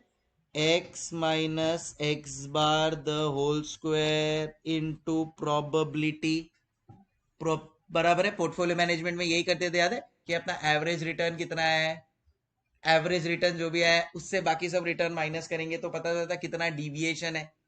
जो डिविएशन है उसको स्क्वायर करते थे because we wanted a number, otherwise वो जीरो हो जाता था टोटल करने पे।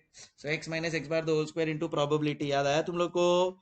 बस यहाँ पे भी वही वर्ड यूज करना है, आई मीन यहाँ पे भी यही फॉर्मूला यूज करना है, खाली X will be replaced by expected present value of cash inflows, बस that's it. So net cash flows minus expected net cash flow.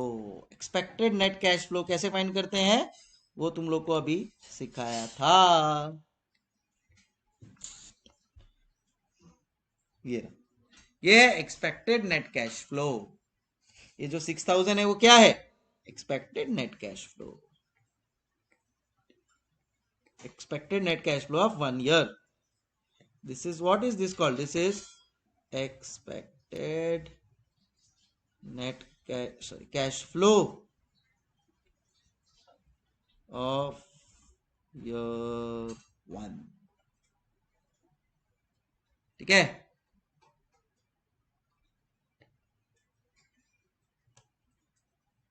Got it? चलो बस लिख लो। हाँ अब मुझे बताओ वरांस क्या है, आई मीन वरांस ये है तो स्टैंडर्ड डिविएशन क्या होगा? हाँ वही है भाई।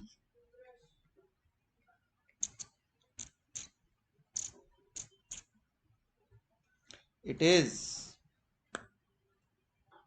It is, it use to B.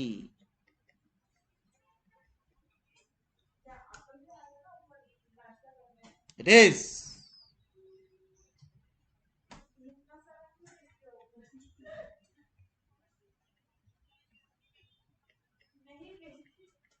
ठीक है?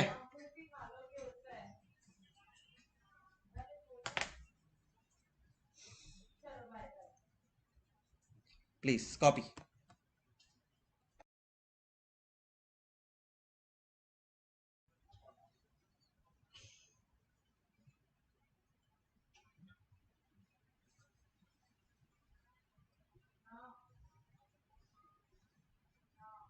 कॉपी करो और क्वेश्चन 5 स्टार्ट करो। कॉपी करो और क्वेश्चन 5 स्टार्ट करो।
चलो, किया ट्राई?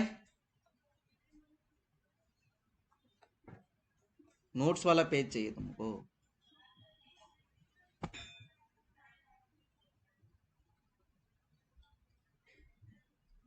क्या बोल रहे हैं sir? Expected net cash flow में भी यहाँ पे अपन लोग वरायंस निकाल रहे हैं। यहाँ पे अपन लोग कैश फ्लोज निकाल ही नहीं रहे, अपन लोग खाली वरायंस निकाल रहे कि अपन ने जो सोचा है उससे एक्सपेक्टेड जो अपने को लग रहा है उससे कितना डिविएट होगा मेरा कैश फ्लोज, तो वो मेरा रिस्क हो गया। भाई मेरे को लग रहा है कि मेरा 35,000 45,000 50,000 आएगा, बट नहीं आया तो क्या? तो वो डिविएशन वेरिएशन जो है वो मेरा रिस्क हो गया, वो मैं कैलकुलेट कर रहा हूँ। हाँ हाँ, ये वही है प्रोबेबिलिटी वाला, पोर्टफोलियो वाला। चलो फटाफट करते हैं। तो अगेन, अब इसको है simple, but just that lengthy method है। चलो करना तो पड़ेगा। सो फर्स्ट, सबसे पहले आपका काम होता है expected net cash flows find करेंगे। मेरे पास यहाँ पे दो प्रोजेक्ट है, प्रोजेक्ट ए प्रोजेक्ट बी, दोनों का मैं expected net cash flows find करूंगा। So question number 5, calculation of expected net cash flow, expected net cash flow, calculation of expected cash flow, ठीक है।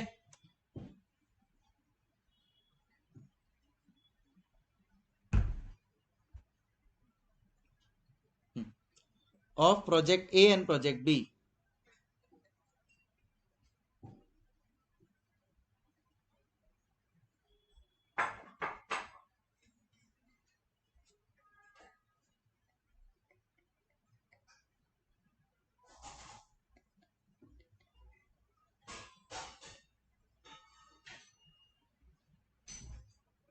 Of project A and project B.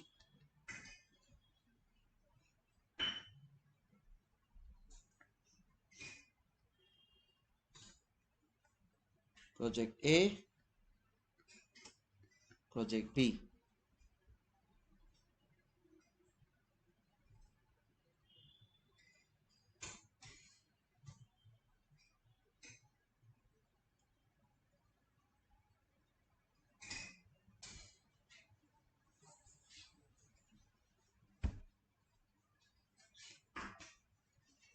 बोलो क्या क्या आएगा यहाँ पे प्रोजेक्ट ए में? Expected net cash flows find करेंगे अपन।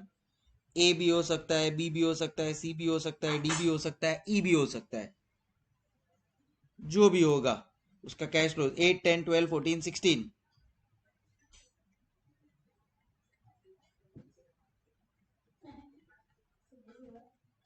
8 10 12 14 16 multiply by probability 0.1 0.2 0.4 0.2 0.1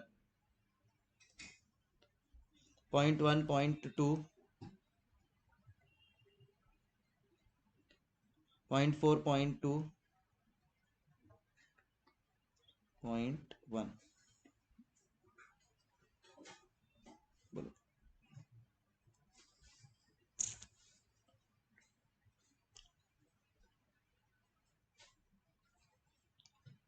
800 2000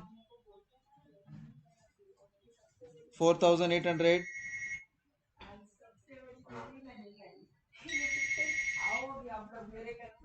2800 and 1600।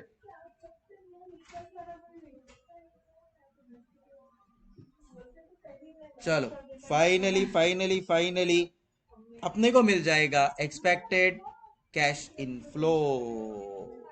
क्या मिल जाएगा? Expected cash inflow. बोलो कितना आ रहा है? आ,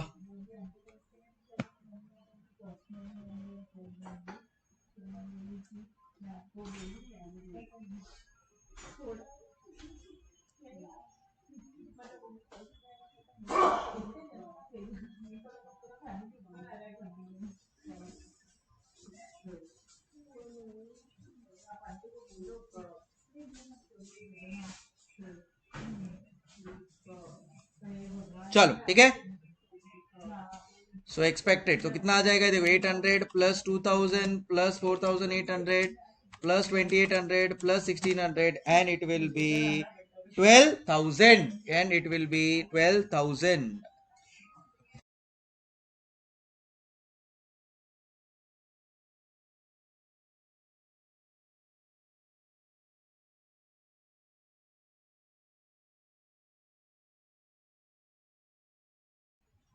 चलो सेम वे में आप लोग expected net cash flows find करोगे प्रोजेक्ट बी का। ऑलराइट, सो देखो कितना आएगा यहाँ पे,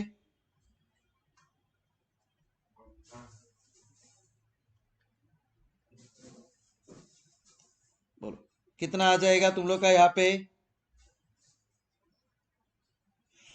it will be same way में फाइंड करके बताओ 16,000। Got it.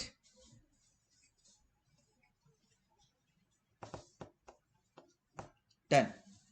अब क्या करना है, अब क्या करना है, what is going to be the next step. So ये एक मेरे को मिल गया है। अब यार अपन लोग बचपन से जो करते आए वही वाली चीज करनी है। सो अब अपन लोग करेंगे कैलकुलेशन, क्या, variance of project A.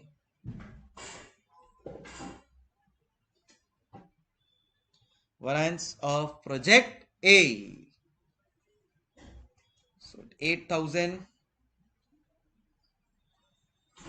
expected cash, sorry, cash flows minus expected cash flows 12,000 बराबर है इसका स्क्वायर, बट इसको मल्टीप्लाई करना है प्रोबेबिलिटी के साथ, तो इसका प्रोबेबिलिटी है 0.1 मल्टीप्लाई बाय 0.1 इक्वल टू, बस अब यही करते जाओ।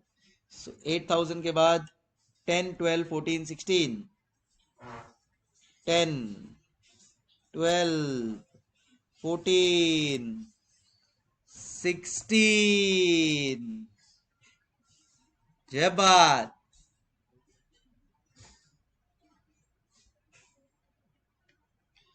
इंटू 0.2 0.4 0.2 0.1,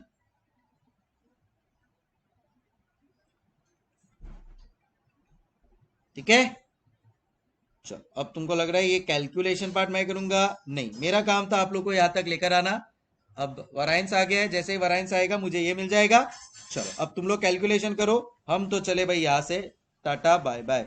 अब यहाँ पे मैं कर रहा हूँ स्टैंड, मतलब लेक्चर चालू है रे बाबा, बस अब इसको वरायंस को रूट कर देना, मिल जाएगा standard deviation. Time starts now, ठीक है। चलो प्रोजेक्ट ए का और उसके बाद प्रोजेक्ट बी का, स्टार्ट एवरीवन।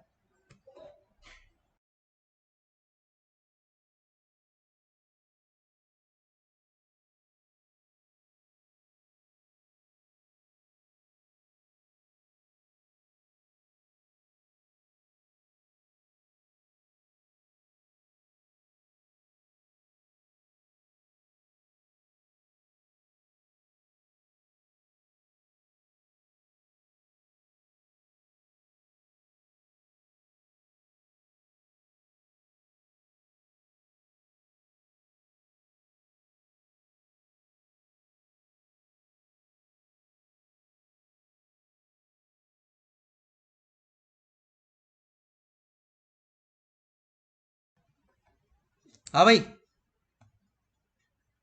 कितना हुआ।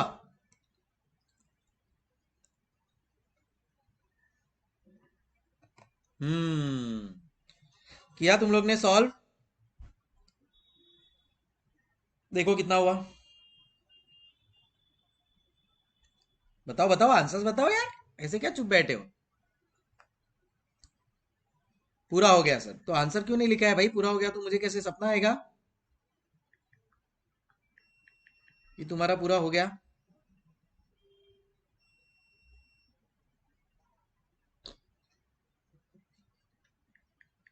हुआ मैं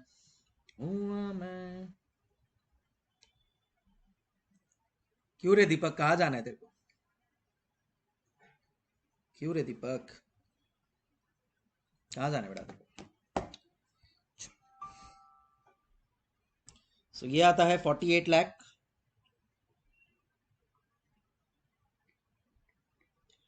और 48 लाख का रूट कर लेंगे।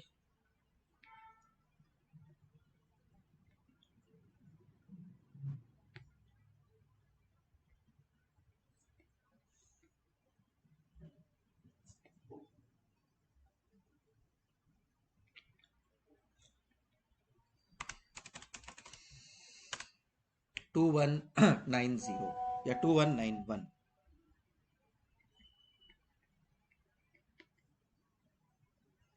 डन।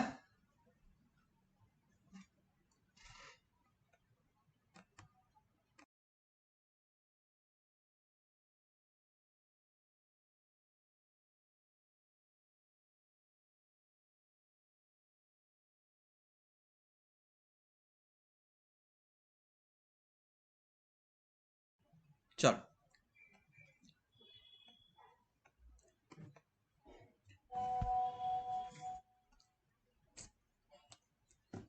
चलो यार, नेक्स्ट क्वेश्चन पे चलेंगे, नेक्स्ट कॉन्सेप्ट पे चलेंगे रादर।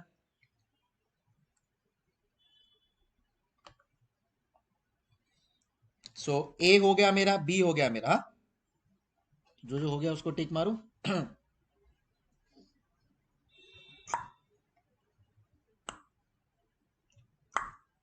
अब चलते हैं सी पे, कोएफिशिएंट ऑफ वेरिएशन। आप हंसोगे जब आप सी वाला देखोगे ना, आप हंसोगे। जी हाँ, आप हंसोगे। पता है क्यों?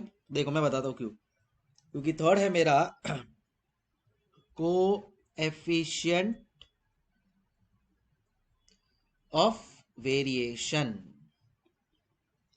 इसका फॉर्मूला देखना और आपको लगेगा कि हाँ सर ये तो हो गया एग्जैक्टली चलो let's write down. Coefficient of variation will be COV equal to standard deviation upon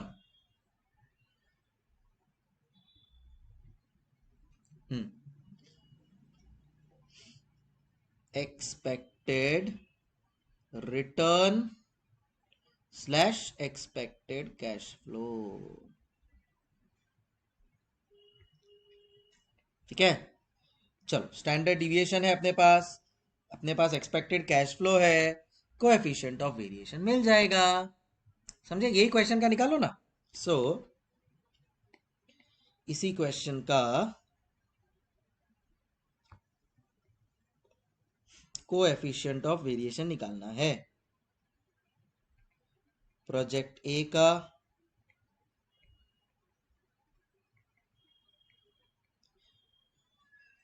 project B का।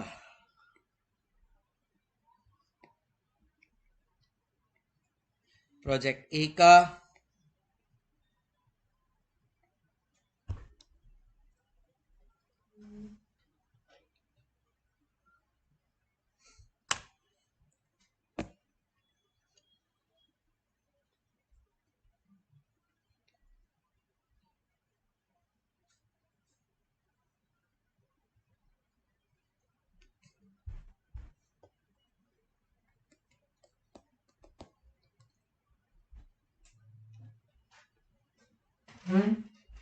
Project A project B. So COV क्या, स्टैंडर्ड डिविएशन क्या आएगा 2190.91 अपॉन एक्सपेक्टेड कैश फ्लो 12,000। तो 2190.91 divide by 12,000 and it is 0.1826। And दूसरा है B का। B का तो मैंने फाइंड आउट नहीं किया, मैं इसमें से देख लेता हूँ। 4195.23 डिवाइड बाय 16,000।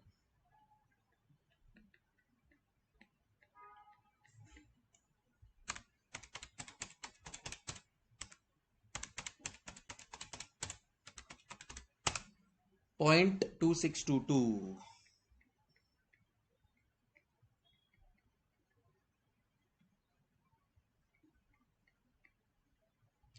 एंड याद रखना लोअर द बेटर। पूछो क्यों? क्योंकि ध्यान से समझना, standard deviation represents risk and जो भी चीज न्यूमरेटर में होती है ना, ठीक है, जो भी चीज न्यूमरेटर में होती है वो जितनी ज्यादा होती है उतना अपने लिए, सी न्यूमरेटर का कोई चीज है वो उसका रिप्रेजेंटेटिव बन जाता है। तो अगर स्टैंडर्ड डिविएशन न्यूमरेटर पे है तो 1 से ज्यादा जितना होगा, मतलब वो न्यूमरेटर जितना ज्यादा होगा उतना वो रिप्रेजेंट करेगा उस पर्टिकुलर प्रोजेक्ट को। तो अपने को रिस्क देखना है यहाँ पे, स्टैंडर्ड डिविएशन न्यूमरेटर पे तो वो रिस्क दिखा रहा है अपने को। तो प्रोजेक्ट ए और प्रोजेक्ट बी अपने को रिस्क कम चाहिए, तो जो न्यूमरेटर है, जो रिप्रेजेंटेटिव है, वो अगर रिटर्न होता तो मैं बोलता हायर द बेटर, क्योंकि हमको वो ज्यादा चाहिए। बट जो न्यूमरेटर है वो रिस्क है, we want it lower to be better, तो it is lower the better. समझे? मैं बता लिखवा देता हूँ, don't worry.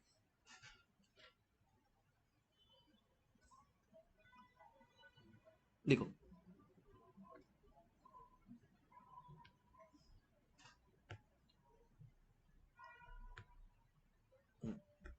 in a fraction in a fraction the numerator represents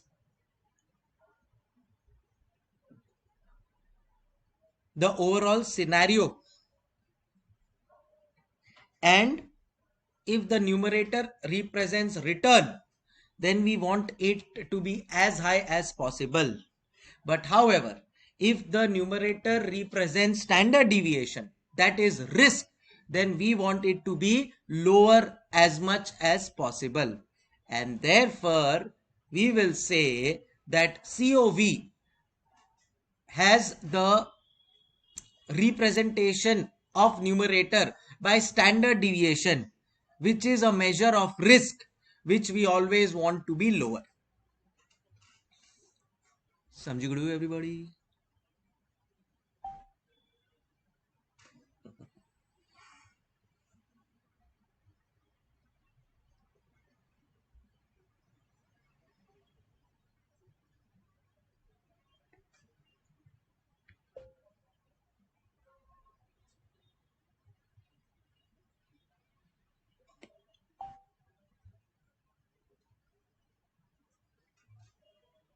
ठीक है, सो lower the better,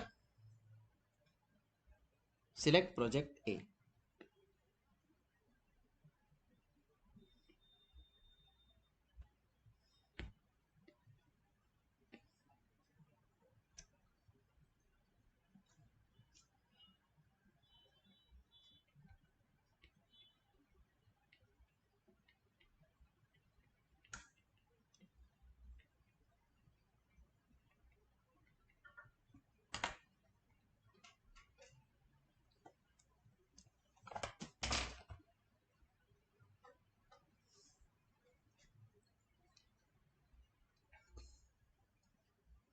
Oh yeah, it is return. Disadvantages of technology.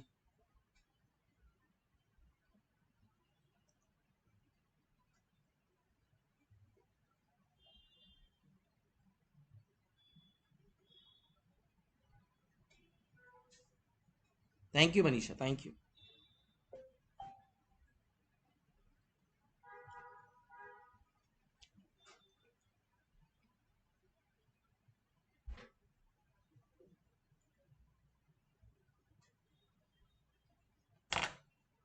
Done. तो ए बी सी तीनों पार्ट अपने इसी के साथ हो गए गाइस। समझ में आ गया? जो मैंने बोला था वो सच है ना? एकदम लप्पू सा है। यस। चल नेक्स्ट के ऊपर चलते हैं। डी, डी के ऊपर चलते हैं। D,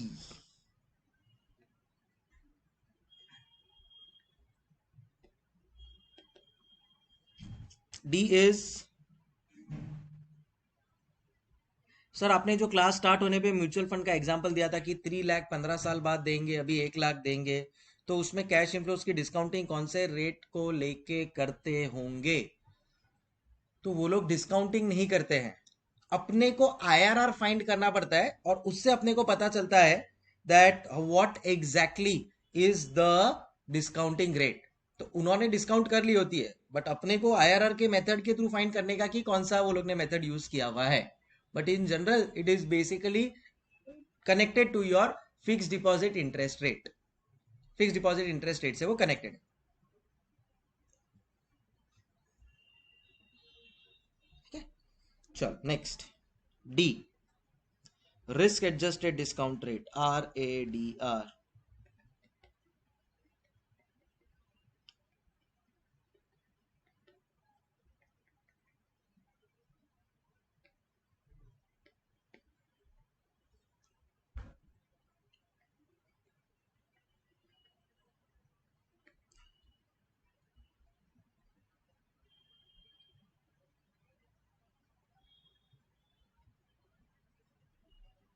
copy. चल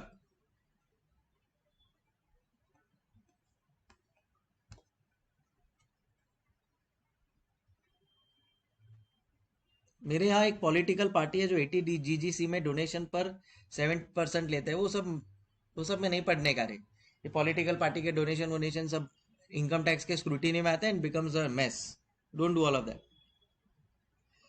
चल लेट्स स्टार्ट. बहुत सिंपल, मतलब लप्पू का भी भाई है ये. रिस्क एडजस्टेड डिस्काउंटिंग रेट बोलता है दैट RADR विल बी, ये क्या है, RADD क्या है, डी है डिस्काउंटिंग रेट. ठीक है. अच्छा, RADR का मतलब रिस्क को भी एडजस्ट करना है. डिस्काउंटिंग रेट में रिस्क को भी एडजस्टेड करना है, तो रिस्क फ्री तो चाहिए ही, रिस्क फ्री तो चाहिए ही, साथ में प्लस रिस्क प्रीमियम भी चाहिए, रिस्क प्रीमियम भी चाहिए. सो इतना रेट रिस्क फ्री तो चाहिए ही, साथ में it should also include risk premium, return for bearing extra risk.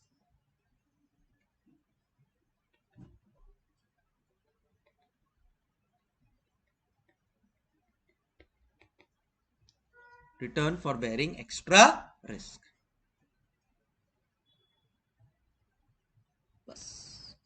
तो आपका डिस्काउंटिंग रेट क्या होगा,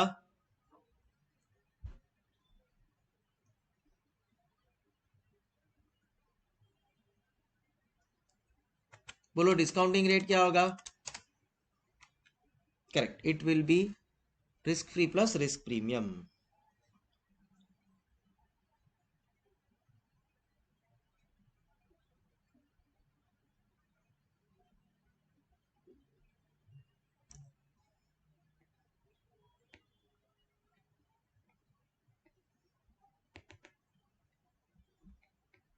Therefore,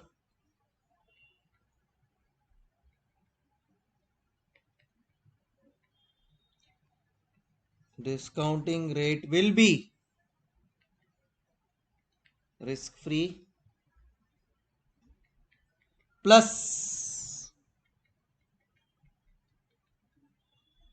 रिस्क प्रीमियम. सिंपल. आ जाओ क्वेश्चन नंबर 7 पे आ जाओ. अच्छा by the way question number 6 तुम लोग का होमवर्क है. एक्चुअली 6 हो ही गया ना अपना. हाँ दे देता हूँ, लिख देता हूँ.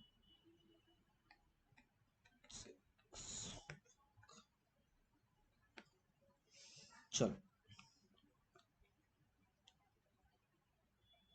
an enterprise is investing rupees 100 lakhs in a project. Present value of cash outflow. Risk free return is 7%. Risk premium expected by the management is 7%. 7 plus 7 14% का मेरा एडजस्टेड रेट आ जाएगा यार. समझे क्या तुम लोग, खोपड़ी समझे नहीं. Following is the estimated cash flows over the life of the project. Find net present value based on risk free rate and risk adjusted discount rate. Risk free rate and risk adjusted discount rate. आ जाओ question number 7 पे.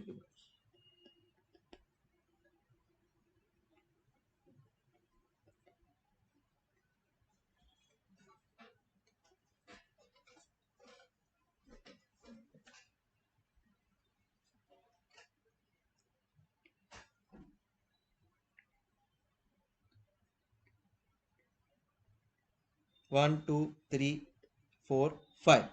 फिर cash flows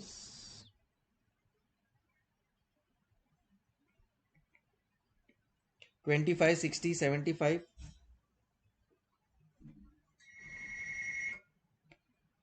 80 65। ठीक है। अब discounting factor, दो तरह के discounting factor है अपने पास।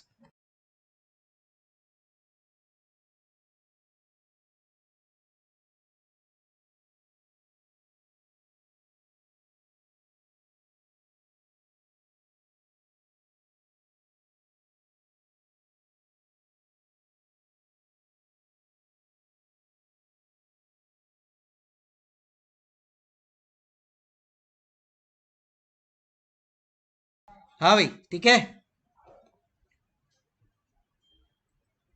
सो अब यहाँ पे दो है, एक डिस्काउंटिंग फैक्टर 7% वाले के हिसाब से कैलकुलेट करो,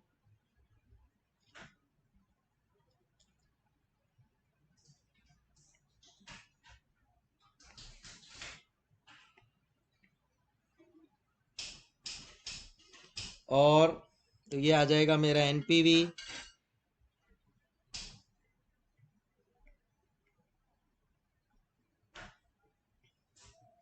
एंड दूसरा 14% के हिसाब से कैलकुलेट करो, वो आ जाएगा एनपीवी। तो इधर आ जाएगा एनपीवी बेस्ड ऑन 7%। अभी डिस्काउंटिंग फैक्टर 14% भी ले लो, फिर उसका आ जाएगा एनपीवी। हो गया, दैट्स इट। अब तुमको लग रहा है कि ये पूरा सॉल्विंग मैं करने वाला हूं? हाँ हाँ हाँ हाँ, चलो एक कर लेते हैं। 1 डिवाइड बाय 1.07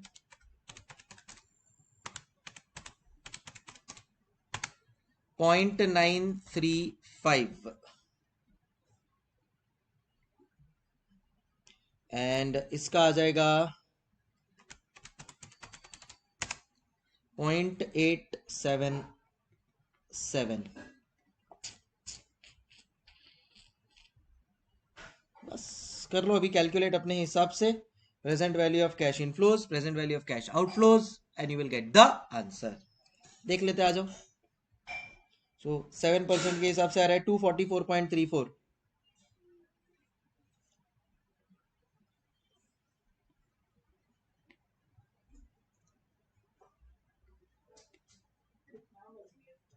बराबर है, लेस 100 तो 144.34, और दूसरा है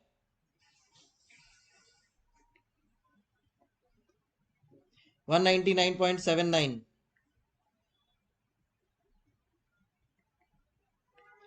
तो ये आता है 99.79।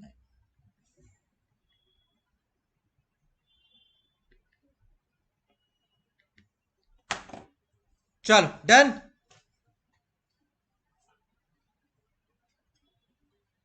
बस हो गया, यही है हमारा जवाब। ठीक है,